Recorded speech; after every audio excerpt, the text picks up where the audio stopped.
Highways చాలా రోజుల తర్వాత ఒక వీడియో చేస్తూ టేకుల మీద టేకులు తీసుకుంటూ ఆగిపోతాను. ఎందుకంటే నువ్వు ఆగటంలో నాకైతే ఇప్పుడు మొత్తం కంట్రోల్ అయ్యాక ఇప్పుడు చేస్తున్నా.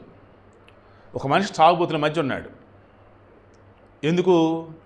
ఏ అనే వ్యక్తి బి అనే వ్యక్తిని రెచ్చగొట్టాడు. దెన్ సి అనే వ్యక్తి బి అనే వ్యక్తికి ఎదురున్నాడు. బి అనే వ్యక్తి ఏ అనే వ్యక్తిని చూసి సి అనే వ్యక్తితో పోరాడతానంటున్నాడు.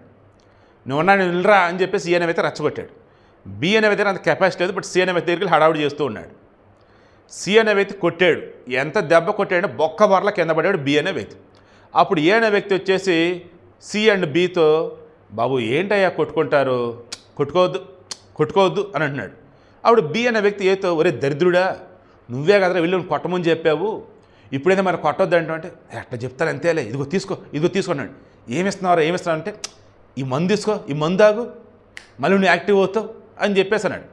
అలా ఏ అనే ఒక చైనాని, బి అనే పాకిస్తాన్ నమ్మి, సి అనే మన ఇండియా మీదకి వస్తే తుక్కు రేగొట్టారు మన టెర్రరిస్ట్ కార్యకలాపాలు లేదా టెర్రరిస్ట్ స్థావరాలు మొత్తం. దెన్ ఈ బి అంటే దట్ మీన్స్ పాకిస్తాన్ ఈ ఏ చైనాని అడిగింది. వాడు ఆ రకం కొట్టాడు, నువ్వేం చేస్తున్నారో బాబని, ఇదిగోమ్మా తీసుకోమ్మా అని చెప్పేసి ఎయిర్ డిఫెన్స్ సిస్టమ్ అండ్ క్షిపణికి సంబంధించినటువంటి నిరోధక వ్యవస్థ సిస్టమ్ ఇవన్నీ కూడా ఇచ్చున్నారు. HQ-60, HQ-19 అని చెప్పేసి ఇవి దగ్గర పెట్టుకుని ఇంకేం చేసింది ఈ పాకిస్తాను, ఇమ్మీడియట్గా మన భారతదేశం ఏమో సైనిక స్థావరాలు కూడా కాదు, టెర్రరిస్ట్ స్థావరాల మీద దాడి చేశారు. ఎక్కడ కూడా సివిలియన్స్ మీద ఉండాలి, దాడి చేయాలి. ఈసారి పాకిస్తాన్ ఏం చేసింది, మన శ్రీనగర్, అమృత్సర్, లూథియానా ఆ సరౌండింగ్స్లో ఏవైతే ఉన్నాయి బోర్డర్లో, రాజస్థాను, జమ్మూ అండ్ కాశ్మీరు, పంజాబ్ ఈ స్టేట్స్ ఉన్నటువంటి కీలకమైనటువంటి సైనిక స్థావరాల మీద దాడులు చేయబోయింది. దేన్ని యూజ్ చేసి, మిసైల్స్ యూజ్ చేసి. దెన్ మన దగ్గర ఉన్నటువంటి ఎయిర్ డిఫెన్స్ సిస్టమ్ ఈజీగా అడ్డుకొని తునకలు చేసి అవతల పడేసింది. ఇక అప్పుడు మన రాజ్నాథ్ సింగ్ క్లారిటీ ఇచ్చారు, రేయ్ మా జోలికి వస్తే మేము ఊరుకోమరా, మీ జోలిగా మేము రావురా. మరలా క్లారిటీ ఇస్తున్నారా, మీ జోలికి మేము రావురా, మా జోలికి వస్తే మేము ఊరుకోరా, మా జోలికి వచ్చారా. మొన్న మేము టెర్రరిస్ట్ స్థావరాల మీద దాడి చేశారా, ఒప్పుకుంటున్నాం. ఎక్కడ కూడా మీ సైనిక స్థావరాల మీద దాడి చేయలేదురా, కానీ నువ్వేం చేసావురా, మా సివిలియన్స్ మీద అండ్ మా సైనిక స్థావరాల మీద దాడులు చేయబోయావురా, మా డిఫెన్స్ సిస్టమ్ అడ్డుకుందరా. సో ఇప్పుడు అలా కాదు కదరా, మీ దగ్గర మీద వేసేస్తామని చెప్పి వేసి పడేశారు. లాహోర్లో రిమైనింగ్ కొన్ని మెయిన్ చోట్ల తుక్కు అయిపోయినాయి వీళ్ళ దగ్గర ఉన్న టెక్నాలజీలు, మిగతా స్థావరాలు, ఆయుధాలు మొత్తం. ఏందిరా అంటే చైనా వాడు శాంతి, అరే నీ శాంతిని తగలయ్యా, నువ్విచ్చిన టెక్నాలజీనే కదరా ఇది అంటే, చైనా వాడు అప్పుడు ఏం చెప్తాడు, ఇస్తాను పని చేస్తే లేదో మరి అది మీరు చూసుకోవాలి. సీరియస్లీ చైనా వాడి దేశంలో హైయెండ్ టెక్నాలజీ వాడతాడు, అక్కడ అవినీతి తావు లేకుండా ఉంటాడు. బట్ వాడు బయటకు ఇస్తున్నాడంటే అది చైనా వస్తువులంటే డౌట్ పడాల్సి వచ్చింది అనమాట. ఈరోజు విడుదలైనటువంటి ఈ ఏమంటారు ఏరో డిఫెన్స్ సిస్టమ్ కానీ ఓకేనా, తర్వాత ఎయిర్ డిఫెన్స్ సిస్టమ్ అన్నట్టు పైన వచ్చేసి మిస్సైల్స్ వాటిని అడ్డుకునేది. మీకు ఐరన్ డోమ్ టెక్నాలజీ ఐడియా ఉందా? ఇజ్రాయెల్ వాళ్ళది. ఏంటి అసలు అది? హమాజ్ వాడు ఎటు నుంచి ఎటు దాడులు చేసినా, వాడు ఎన్ని రాకెట్ లాంచర్లు మిసైల్స్ చేసినా గాలిని తునకలు చేసి అవతల పడేసింది. అటువంటి టెక్నాలజీ కూడా నాకు తెలిసి మన దగ్గర అవైలబుల్గా ఉంది. బట్ పాకిస్తాన్ వాడి దగ్గర అసలు లేదా వాడి దగ్గర. కానీ చైనా వాడు రెచ్చగొడుతుంటే ఇటు రెచ్చిపోతూ ఉన్నాడు. చైనా వాడు చేతులు ఎత్తేసాడు.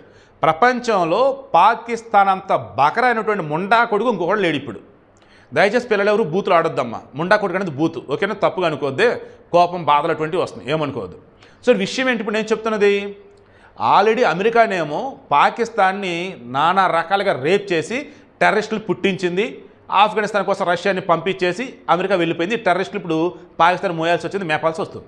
ఇప్పుడు ఏమైంది, చైనా వాడు మరలి పాకిస్తాన్ ఉంచుకున్నాడు. ఏం కాదు, నీకు నచ్చిన మీదకి ఊరేగు, నేను చూసుకుంటా అన్నాడు.